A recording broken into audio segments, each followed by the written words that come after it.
Hello students, आज के lecture में आपका स्वागत है। आज हम एरोमेटिक इलेक्ट्रोफिलिक सब्स्टिट्यूशन रिएक्शन में नाइट्रेशन की सिंथेसिस करेंगे। लास्ट लेक्चर में हमने एसिटाइलेशन की 2 सिंथेसिस की थी। आज हम करेंगे preparation of Meta dinitrobenzene from nitrobenzene. इसके मेन स्टेप्स क्या होते हैं? फर्स्ट होगा थ्योरी या रिएक्शन। नाइट्रोबेंजीन नाइट्रिक एसिड और कंसनट्रेट सल्फ्यूरिक एसिड के मिक्सचर के साथ 100 डिग्री सेल्सियस ताप पर अभिक्रिया करके मेटा डाइनाइट्रोबेंजीन बनाता है। तो इसमें मेन जो नाइट्रेटिंग एजेंट है वो होता है नाइट्रोनियम आयन NO2+। NO2+ कैसे बनता है? अगर नाइट्रिक एसिड की सल्फ्यूरिक एसिड से हम रिएक्शन करवाते हैं तो hydrogen sulphuric acid nitric acid को NO2+ में कन्वर्ट कर देता है, जो कि इस रिएक्शन में एक नाइट्रिक कारक है। ये अभिक्रिया हम लो टेम्परेचर पर करते हैं, क्योंकि हाई टेम्परेचर पर एरोमेटिक कंपाउंड्स के पॉलीनाइट्रेशन या ऑक्सीडेटिव ब्रेकडाउन होने के चांसेस रहते हैं। इसमें जो नाइट्रो ग्रुप है वो स्ट्रॉन्ग इलेक्ट्रॉन विथड्रॉइंग ग्रुप होता है और वो इनकमिंग सब्स्टिट्यूएंट को भी मेटा पोजीशन पर डायरेक्ट करता है, जिससे हमें मेटा डाइनाइट्रोबेंजीन मिलता है, न कि ऑर्थो एंड पैरा। जो मेन रिएजेंट्स हैं इस अभिक्रिया के वो है नाइट्रोबेंजीन 5 ml, सांद्र नाइट्रिक अम्ल 15 ml और सांद्र सल्फ्यूरिक अम्ल 15 ml और अल्कोहल फॉर रिक्रिस्टलाइजेशन। जो उपकरण हमें चाहिए वो होंगे 100 ml round bottom flask, air condenser, beaker, glass rod. Next step होगा मेथड।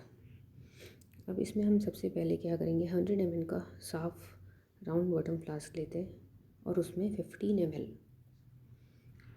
कंसनट्रेट नाइट्रिक अम्ल लेंगे। अब इस 15 ml कंसनट्रेट नाइट्रिक अम्ल में हम धीरे धीरे कंसनट्रेट सल्फ्यूरिक अम्ल मिलाते हैं और मिश्रण को हिलाते जाते हैं।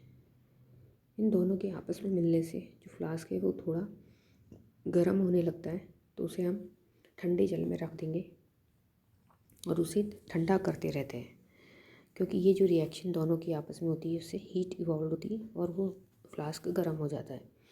तो हमें इसका टेम्परेचर कम ही रखना है, तो इसे हम ठंडा करते रहते हैं।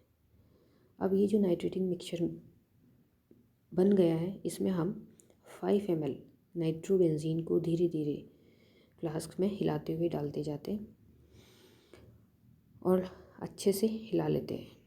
फिर इस फ्लास्क में हम 4 से 5 पोर्सिलेन के टुकड़े डाल देते हैं और फिर एयर कंडेंसर लगाकर उसे वाटर बाथ पर लगभग 1 घंटे तक रिफ्लेक्स करते हैं।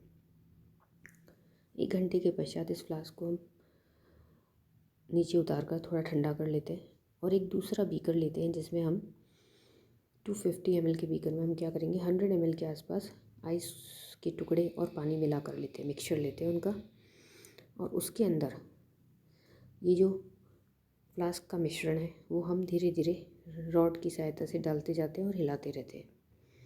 तो मेटा डाइनाइट्रोबेंजीन एक पीले ठोस पदार्थ के रूप में अलग हो जाता है, जिसे छान कर हम ठंडे जल से अच्छे से धो लेते हैं, जिससे कि इसका जो एक्स्ट्रा एसिड है वो रिमूव हो जाए। अब इस सॉलिड कंपाउंड को अल्कोहल की न्यूनतम मात्रा में विलय करके हम क्रिस्टलन करते हैं इसका। तो मेटा डाइनाइट्रोबेंजीन के हल्के पीले रंग के क्रिस्टल प्राप्त होते हैं, जिसे फिल्टर पेपर की सहायता से छान कर सुखा लेंगे और फिर इसका हम गलनांक ज्ञात करते हैं। तो इसका गलनांक 90 डिग्री सेल्सियस के आसपास आएगा, जिससे इसकी प्योरिटी का हमें पता चल जाता है और इसको वे कर लेते हैं। तो इसकी लब्धि भी 5 से 6 ग्राम के बीच में आनी चाहिए। तो इस प्रकार से हम मेटा डाइनाइट्रोबेंजीन नाइट्रोबेंजीन से बना सकते हैं।